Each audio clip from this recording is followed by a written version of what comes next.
Welcome,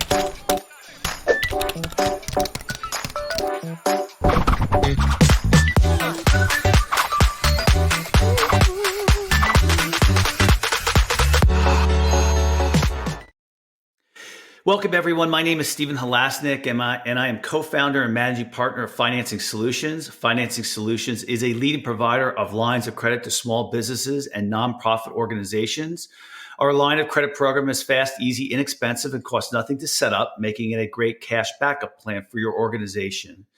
If you'd like to learn more about our line of credit program, please visit us at www.fscreditline.com. That's FS as in Financing Solutions, creditline.com, or give us a call at 862-207-4118.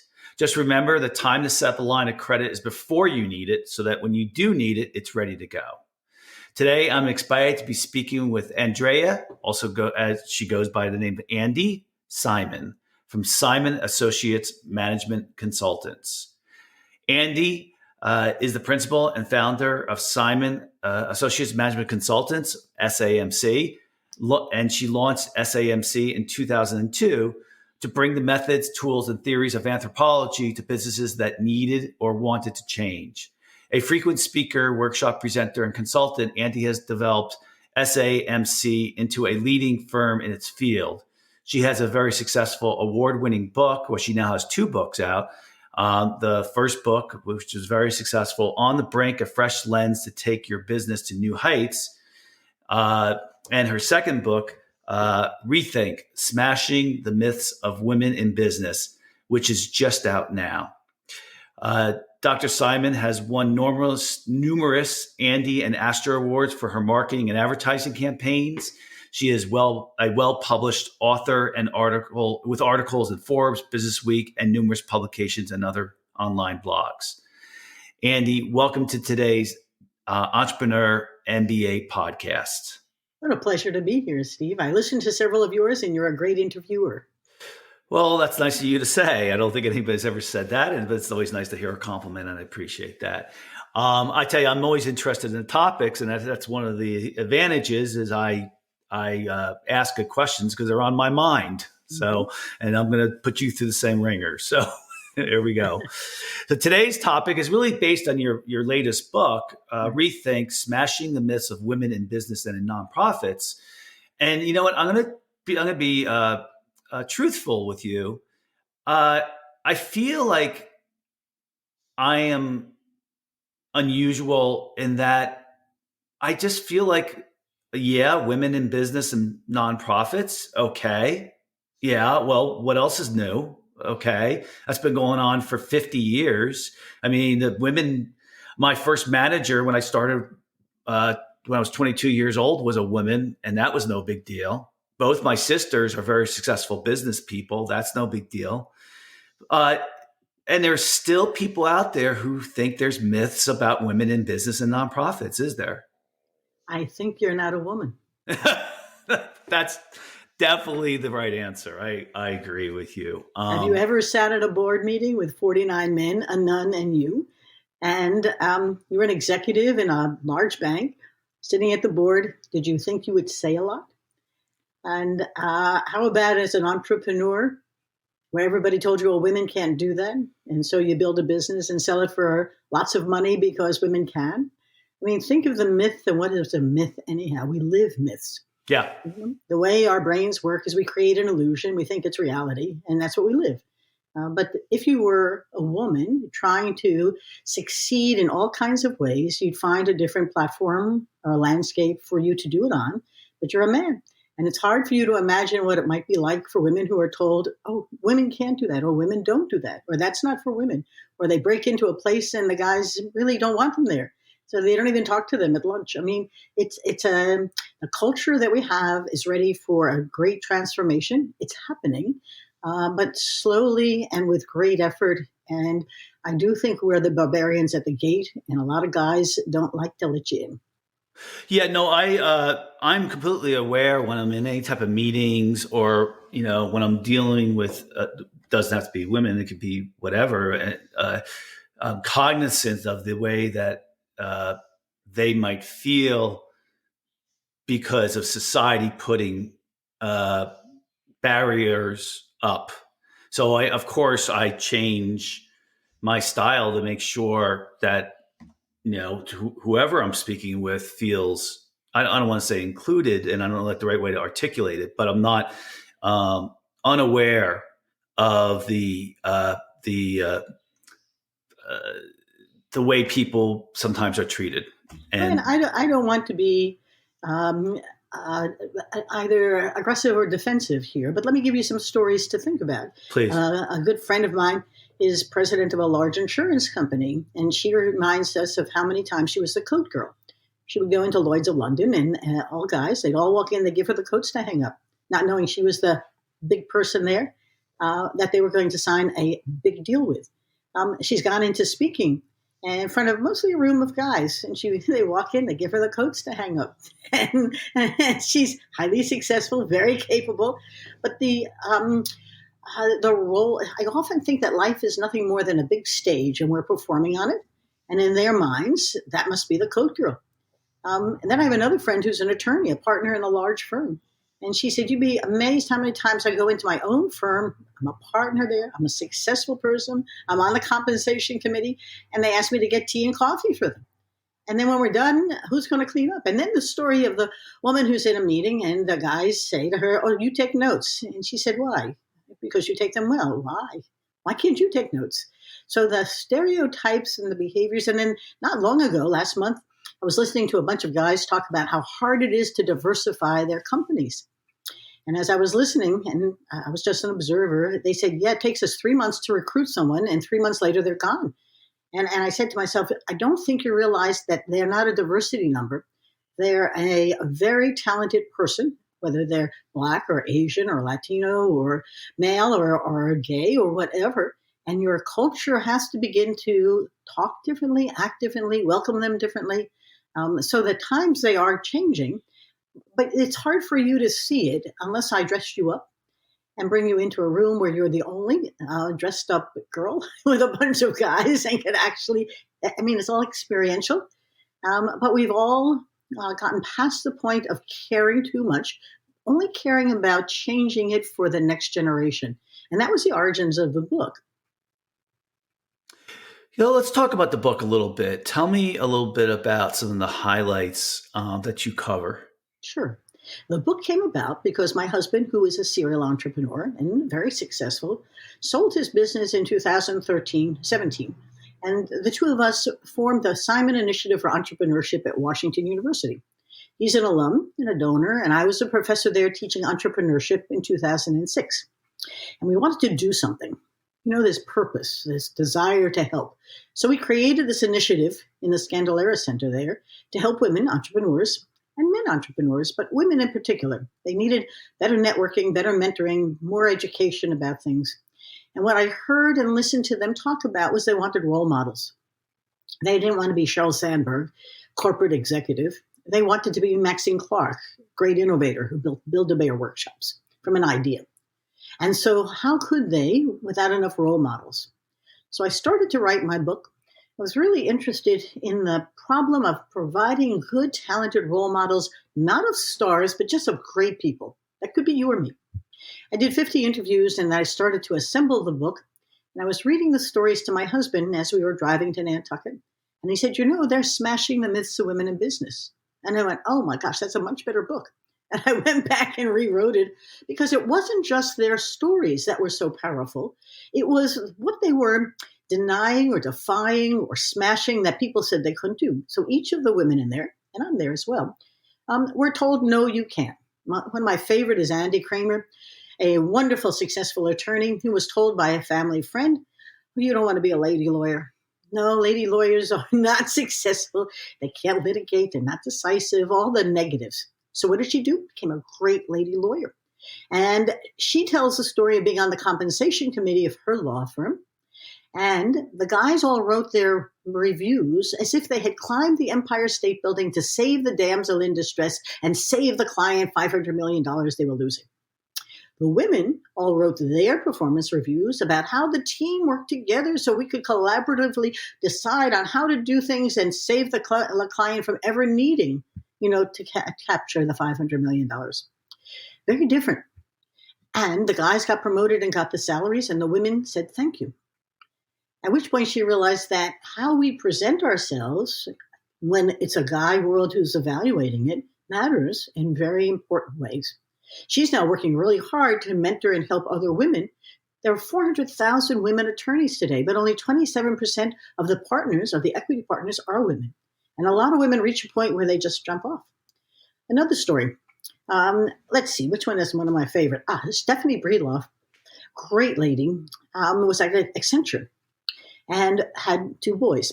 And what she realized was that nannies and nanny taxes were all very complicated, and began to dig into who and how do I figure out how to pay my nanny's taxes. I realized there was nothing that was easily available. So she started to form a company around the nanny tax business.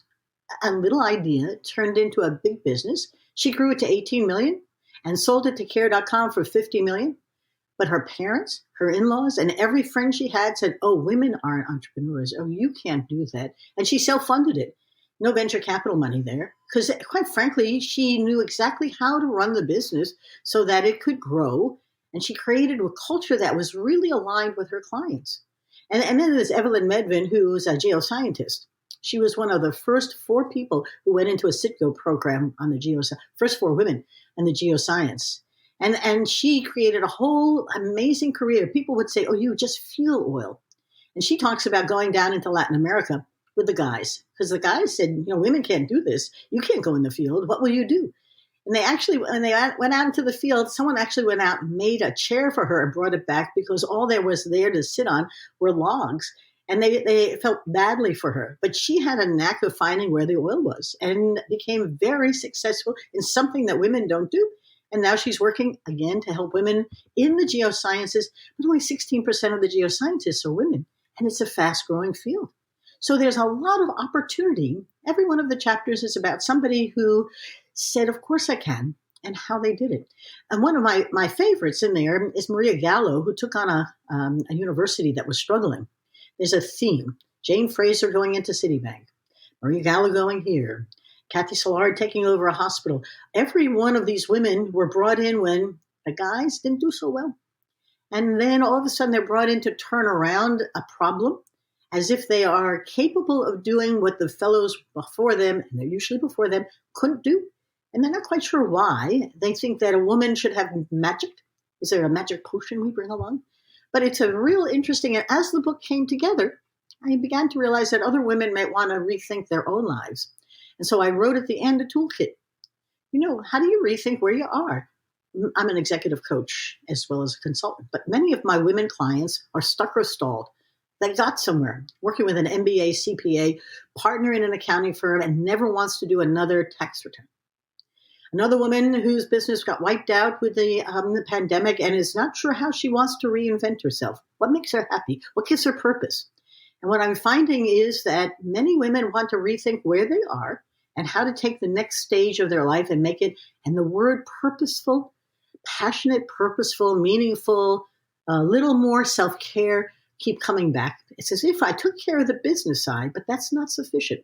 And I think that purposeful businesses and purposeful lives have become a real theme, both for guys and for women. And so my end of my book is a bit of a how-to, and I've turned that now into an online course called Rethink with Andy Simon to help them do it on their own. What's happening is they're starting and they're saying, can you help me again? There's I only have so many hours. So the problem is, how do I help many, many, many women and men begin to rethink where they are and where they're going? So that's become my purpose and my passion. And I have a hunch that I'm watching your face, you're saying, wow, there's something interesting here, huh? Well, there's a million questions. Some of them actually can be a little inflammatory. I hate to say it, because I'm a male, some of it's, like when the women come to you that you want to coach or excuse me for being blunt, I tend to be that way. Do you find that they use the excuse of, well, I'm a woman and I couldn't get this done, or I am an African American and I can't get this done because of racism, No. or I'm sure you get my drift, but going across the board, Nope. do you find that that could be used as a excuse? Well, I will say, never say never, but I will tell you that many women tell you now, don't put an adjective in front of me. I'm not your diversity person. Hire me because I'm talented. I can do a Yeah. great job. And stop calling me a woman leader. I had an interview 2 weeks ago, and she said, tell me about women leaders. I said, no, let's talk about leaders. Why do I have to put a caveat on the front? There are different kinds of leaders. There are guys who are collaborative and women who are. I think that your point you're making, though, is that to some degree, it's two-edged here. I've been hearing stories about guys who are angry that we're putting women on boards instead of another guy. How come they're putting them on? Because they're a woman. Well, is that fair? I don't know. And then I've heard white women say, how come they're putting that woman on because she's a black woman? It's not hard to begin to be in that status and hierarchy world where we rank each other and we find reasons for the ranking. It's hard to find a tangible when you look at the intangibles. And so it becomes an interesting time. But I think that there's going to be a sea change. There's a whole movement of he's for she's, of guys who really want to change the conversation. And remember, this is all conversational intelligence, you know? And to your point, if I'm going to build a diverse workforce, I can't do it by just simply finding a couple of people to fill the diversity slots. I got to change the way people interact.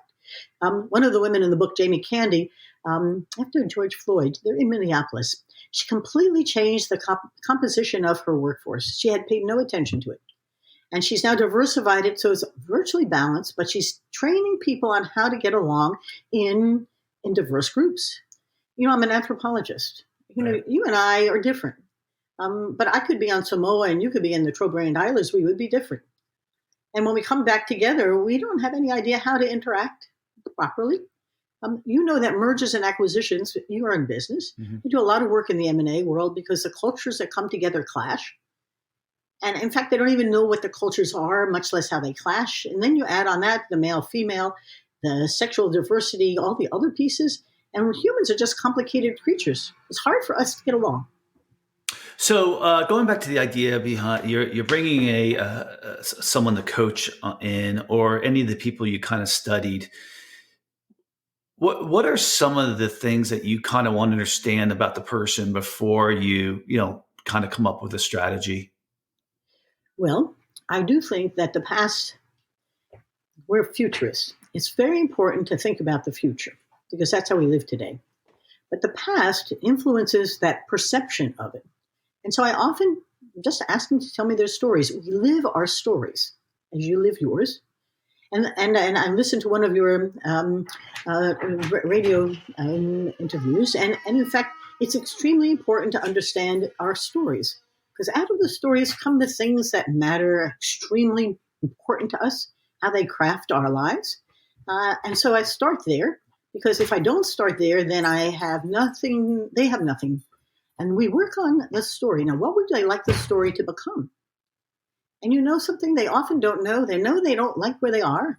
But the question is now, where are we going and how can we begin to think about it? The way the brain works, it does exactly what it thinks you want it to do. And it loves the current story, wants the familiar. What the mind doesn't know is what you imagine you would like it to do. So we spend a lot of time imagining what that future ought to be. And then we can begin to find small steps to get you there. And it works the same way in organizations. What do you imagine you'd like this culture to become? I have 2 leadership academies and 2 clients of ours. And the culture change question is a big one. But the reality is nobody knows how to change. They don't like to change. And it's hard to begin the process of change. But we do it a little at a time because then you become comfortable and you begin to move it along.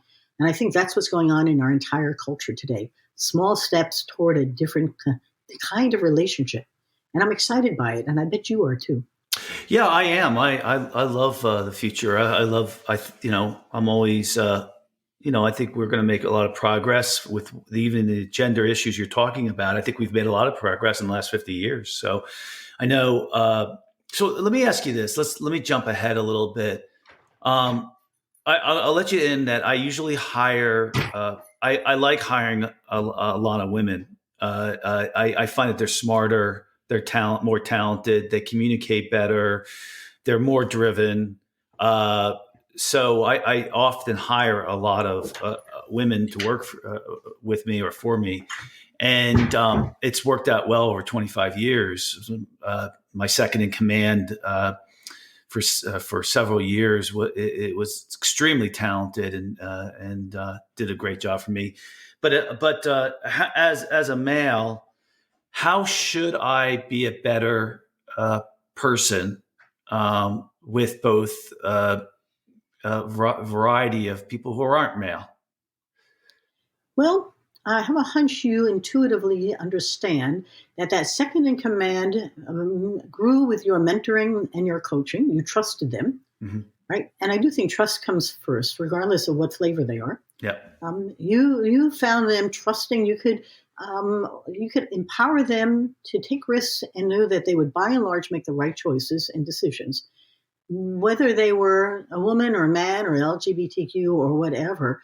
There was something there that took it past the idiosyncratic into a bond, a trust of some kind. So to answer your question, and for your listeners, see the role you can play in helping that person become the best they can be so that you can do the same. Because the second in command is essential for you to be able to be a visionary, to see where you're going, to make sure the operations get done. They play a different role. But if I had to make a metaphor of a play, everyone plays a different role on the stage. But if they don't all play it well together, there's no applause. And I just think that you have an intuitive, and so many of the guys I'm working with today really do intuitively understand that I need those women, men, and others, and I need us to play on a team. The one thing I do know, though, is that we have to talk to each other a lot. And I do know that if you don't tell the story over and over again of expectations, people will make one up. And so it's hard for people, particularly in this remote world we're in, to realize that more video is better.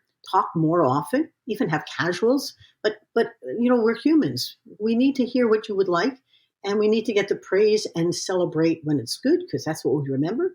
We need direction and mentorship. Sponsorship and mentorship have become big topics, but just take care of each other. One of the women in the book, Babette, said, I didn't have a mentor, I didn't have a sponsor, I just took care of myself. In some ways, you want people who can rise to the occasion, adapt, and succeed, right? Yeah, I don't think you need to be a female or a minority to want a mentor. I had a mentor for 20 years. I think mentorship in general, of course, is really important, especially when it's in your field. Uh-huh. And in fact, I would say, part of my success has a lot to do with that mentor I had for 20 years. And plus, also a mentor is somebody who keeps you sane a little bit too, We need someone to talk to, right? Yeah, that's the most important thing. When people say, well, what did he teach you? I say, well, one of the things he did was he gave me a lot of encouragement. When I started my first company, I was 30, and at the time, I think he was 66, and there's nothing more that's important than snow on the roof, gray hair, because they've kind of keep things in a little bit more better perspective. They've been there. They don't get riled as much. And he stayed a mentor for me till he got into his 80s. So, which was great. It was great for me. And honestly, it was probably great for him too. So if you are I want to go back to the statistic that you said about 17% of the women who are at law firms are partners. 27%. 27%. The last I looked, it was 27%. 27%. Is there, and let's use this as a little microcosm or an example. Are there other reasons to explain why women are in a partnership like that are not partners? Are there other reasons to explain it? Well, I guess you could ask the women whether they have really wanted to be or climbing the right ladder. I do think, though, that by and large, moving into the leadership roles of organizations, regardless of what kind, requires people to open the gates and let them through a little bit and test their places. one of the things that we're working on through the Women's Business Collaborative and Association, a collaboration that I belong to, is how do we get more women into the C-suite? They're typically brought in, and even people I know who are women CEOs, they have women in HR, marketing, soft areas, but not in the operations, the P&L, not even in the chief financial officer role very often. One could say, how come the women haven't moved and developed in those areas? Or how come we haven't developed them into those areas? In banking, I have a friend who recruits for banks, and I was a banker for 14 years. I made it to the EVP level and then hit my head on the glass ceiling. Most bank presidents are men, and they complain that there's nobody in the pipeline to move up into a senior position, but they haven't done anything to grow them into that senior position. So it's really, your question is a very good one, because we're looking for reasons why. Could be the women, that they haven't found a track that get them there. They haven't been moved up or tried to move up. There's always two or multiple sides. But I do think that if we do want to fill the pipeline, and that's a funny word, that talent pool, so that we can expand the number of women who can move into leadership roles, we're going to have to be intentional about it. We're going to have to develop them, sponsor them, and find ways of moving them. Some research showed that men get sponsored by someone in the senior place to move up, and women get mentored to do a better job at where they are. True? I'm not sure. But I do know, I have a friend, and Kip Wright has a large staffing firm, and he's working on how come all of his recruiters are women and all the managers of the offices are men. He said, what have I done? And so... And on the other side, I don't want to disenfranchise men. I'd rather begin to see us collaboratively trying to figure out the best team to get the job done, and how to ensure that we have a nice mix of diverse ideas and also different lifestyles and kinds of things to bring it in. You know, the data is so compelling that companies that have a nice mix in that both the boardroom and the C-suite do really well and aren't damaged at all. Even IT companies, you know, with women leaders do really well. And maybe it's time we step back and say, okay, how do we capitalize on that and enable them? And I don't think the pandemic has been kind to women at all. We're talking about a she recession or a C-session where they've lost a lot of jobs, mostly middle management, but some in upper, some in the trenches. And I just think that, you know, our talent is required. Because I think our society needs ideas, and they need it coming from all kinds of places. Yeah, you're right. I mean, I started my career off for the first eight and a half years at Xerox, and Xerox has always been a very progressive company in regards to diversity. And we're talking about this is 30 years ago, and so I had that training, and this is 30 years ago, so that was they were really ahead of their time. And, and then after Xerox, and I just started my entrepreneur career for 25 years. So I didn't really get that training anymore. And now it's, diversity training is so common, I mean, I try to get all my information now, of course, from reading and from whatever. So, I try to stay with it. But you're right in saying, it's interesting when you said, how many males are mentoring females in their companies? And boy, I took a step back on that one. I was like, my second in command, that was different. She was my second in command, and we were still, we became extremely close. And so I don't know. I just didn't look at her, to be honest with you, as a woman. Yes. I looked at her as my partner, so to speak, just. You did right. Yeah. I mean, I just don't look at that. I don't say that's a woman, that's a black man, that's a whatever. I don't look at things that way. I never have. Nope. But as you look into your organization and you're looking at your talent development strategy, are we intentionally emphasizing some versus others? I mean, you've got businesses to grow. And I think that it's interesting today that there are 12 million women-owned businesses. 40% of the businesses in the U.S. are owned and run by women. And now the question is, how do people vendoring to them relate? I have a friend who has a whole program to try to help women buy from women. I'm not sure what the right model is going to be, But you're raising a good question. You saw her as a second in command that was talented, not as a woman in second command. And I think Correct. that's what we're going to have to do. Yeah, the only other thing I would say is that's just the way I view things. But I think it's important for me to understand how she views things, Yes. because you put out the picture about history. Everybody has a history. Yes. Everybody's gotten jaded one time in their lives, or more than one time, and certainly I have. Certainly everybody has. That all influences us. And I think that. I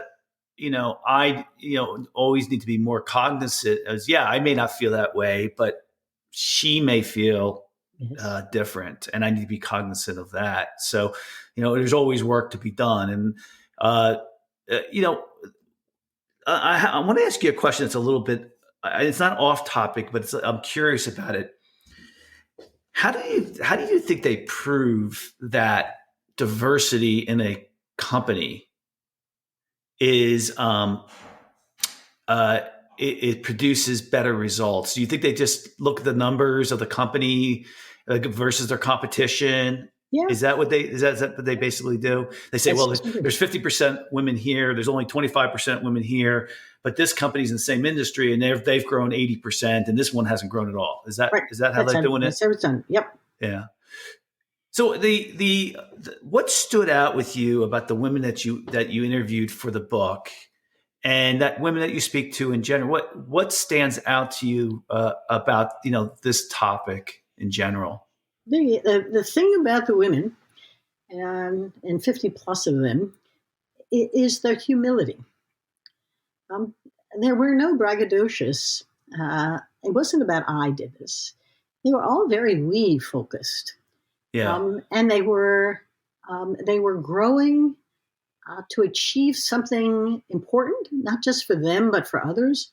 And I do think that as you read their stories, or as I listen to them, I was touched by um, the humility that came through. It was very much about wanting to share their story so others could benefit by it. And as they talked about their story, every one of them talked about how they enabled others to succeed in different ways. And I think that there's something there that's contagious. What do you think causes that humility? Causes it or enables it? I don't know. You're asking a good question. I never thought about what causes it. There's a view of the world that they have in their stories, which makes them part of something bigger than just themselves. There's not a lot of profit. Remember, I said to you, the women who have become financially successful but are unhappy? It's not about the finance. It's not about the degree or the job. It's about more. It's giving back. It's finding ways to enable others to succeed. Now, I could say there's something in the feminine, but I think there are guys who do this all the time and care a great deal about it. But I do think these women rising into positions of influence and power are beginning to change the conversation. There was a long time where women were the bitch in the office. They were the ball breaker. They were the ones who tried to overcompensate for who they were in a male world by being tough as, stronger than. I think that's dissipating today as women are helping each other and helping the guys as well. I think there's a desire to belong and not to own. And so that would be my observations. I was touched by their stories. And as I selected the ones to put in, it wasn't fully diverse, and it wasn't, all from different backgrounds, different industries. I just thought they had stories that were meaningful and could share with others who would get inspired by it. I had one reviewer, and this gentleman gave us 5 stars, and he said, "My gosh, I finally have a book I can give to my minority teenager. It isn't just a plastic bag floating around, but they're real people who have done real things that she can imagine herself doing too." I went, bingo, that's the book. So I'm going to ask you 2 last questions because our time is running out. And the first one, and I know we've covered the topic a little bit, how can, if you're an aspiring woman, either executive or an entrepreneur, this podcast is about entrepreneurs, so maybe we should just focus on entrepreneurs. What is the number one recommendation that you would give to a woman who's an aspiring or is an entrepreneur? One, um, I think that um, the most important thing for a woman entrepreneur is to think about the numbers. I know that sounds bizarre, but I'm actually doing a program this afternoon for Washington University, a panel on making capital friendly for women entrepreneurs. The thing that I find, and my banker friends do as well, is that the women avoid the numbers. And I really do think that as an entrepreneur, you can think about your products, your customers, your staff.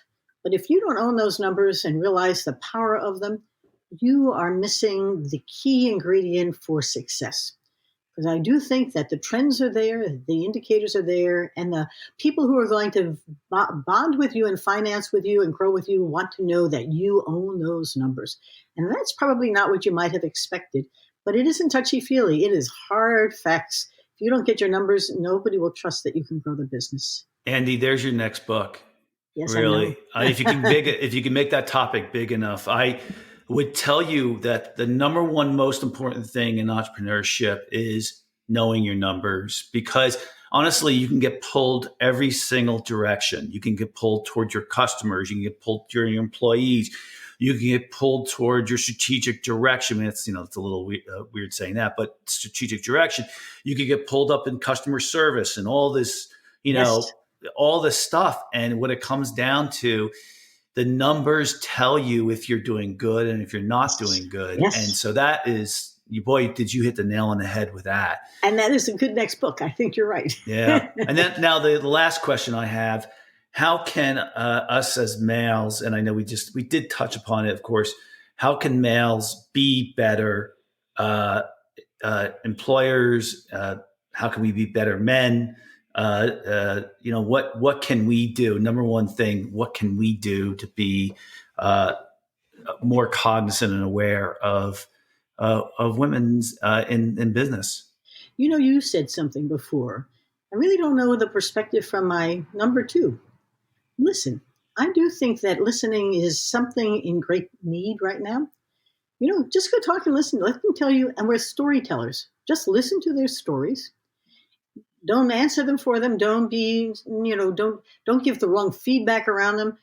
If you can listen to them tell you the stories of how are they doing, where are they going, and just let them be trusting enough to talk to you, you're going to find ways to add quiet help, intentional help, suggested help, and they will feel like they have a partner in growing. And if our job is to help grow them, they could use a hand. And that's really what you have so much knowledge and wisdom. When you share it on your podcast or when you're interviewed, I go, wow, you really know how to do this. Who else could benefit by this? And I don't know. It's just a pleasure meeting you and talking to you because I'd love to share you. Well, that's nice of you to say. When it comes to my second in command, and she's been with me a long time, with two different companies. The thing that I think, going back to what you're saying, is I think the old school male thinks work is work and personal life is personal life. Wrong. Right? And I think, the new generation, forget what sex you are and whatever, they're transparent. Yes. Right. And it's funny. I actually said to my 21-year-old the other day, who's a very bright guy and very talented. I mean, he's a junior at Boston University. He's had 7 internships already. Wow. And he's working actually a full-time job right now for a company. And he's going to go back to school in September. But I said to him, it was a little old school. I said, when you go to your job, you have to be a little bit of an actor. You can't let everybody know everything that's going on in your life, and you have to play a part because politics are such a big part of moving up an organization. My point being is, I think old school males, they don't want to hear about your personal life, right? And I wasn't that way. But I am cognizant of, like, I can't just say to any of my employees, well, tell me how you've gotten hurt in your life. Yeah. You just can't say that. Yeah. And so, one of the things, you have to have those opportunities where people feel confident to disclose to you that that they're concerned about something, and you got to look for those avenues. And I'm not going to get into, No. how that does that, but. Well, I one of the programs I work on, I teach us feedback and feed forward. How do you help somebody receive the feedback that you want to give them, but how do they also help craft it so they can go forward and do something to change? And if your son is at Washington University in St. Louis, yes, that's where our program is, and it's an awesome school. Good for him. Yeah, they. The other thing I would say is find time to spend time with your people one-on-one. Yes. I learned that through the entrepreneur organization, and I went to something called Birthing of the Giants. It was a 3-year program at MIT for entrepreneurship. And one of the things that came out, this is 20 years ago, was take your employees out to lunch on an individual basis. Yeah. That's when things start to open up, right? They're not going to tell you at work. And, you just get to know each other. I'm not saying you have to dive into their innermost problems. But you're right. I mean, you want to have enough of a relationship so they can trust each other. But the culture is changing today from one of command and control. I'll tell you what to do. Please be obedient. Yeah. To far more collaboration, clans, and very creative ad hoc, and much more empowerment and risk taking. And when you work on culture change, you realize that's what the world wants. And that I've done enough research on it to know that both men and women would like to better work together as opposed to be told what to do and hope it works. And so there's a whole lot of change coming. Well, honestly, I think it's playing right into women's hands because women tend to be much better collaborators. Yes. And I think that's been going on, but I think it's, plays right into their hand. But I think your comment about, if you want to be a great entrepreneur, focus on the numbers. I mean, it crosses all barriers, but boy, that really is a smart one. So, all right, very good. So, that's all the time we have for today. Andi, thanks for coming on. It was a great podcast. I knew it was going to be. So I would like to thank so very much Andrea or Andi Simon from Simon Associates Management Consultants for coming on today's podcast. If you like today's podcast, please feel free to share it with a friend and also subscribe on your favorite podcasting app. And of course, if you're looking for a line of credit for your business or your nonprofit, you can call us at 862-207-4118 or visit our website at fscreditline.com. Andi, if anyone wants to get in touch with you, how would they go about doing that? I think the easiest thing always is take a look at our websites. AndySimon.com, that's A-N-D-I, Simon.com is where my books are and our programs, and SimonAssociates.net is all of our business stuff. And there's a ton of information there for you to download and enjoy, lots of videos on YouTube. But both of them have contact places that you can reach us. And we enjoy the conversations, and we love to share these kinds of podcasts. You're a great interviewer. Thank you. Thank you. It's a very good website, by the way. I spent some time on it. Very well laid out, really great information. So if our listeners are interested in getting any other business ideas or just, experience from a serial entrepreneur, I tweet daily about lessons for business owners at Halasnik, SHALASNIK. And for all those who are listening out there, I just want to thank you for listening. And just remember, the most important thing in business is keep an open mind. Don't get set in your ways. Understand that we all have our lives, and your employees and your staff have lives. And if you want to gain their loyalty, you have to listen and pay attention. Everybody have a fantastic day and enjoy.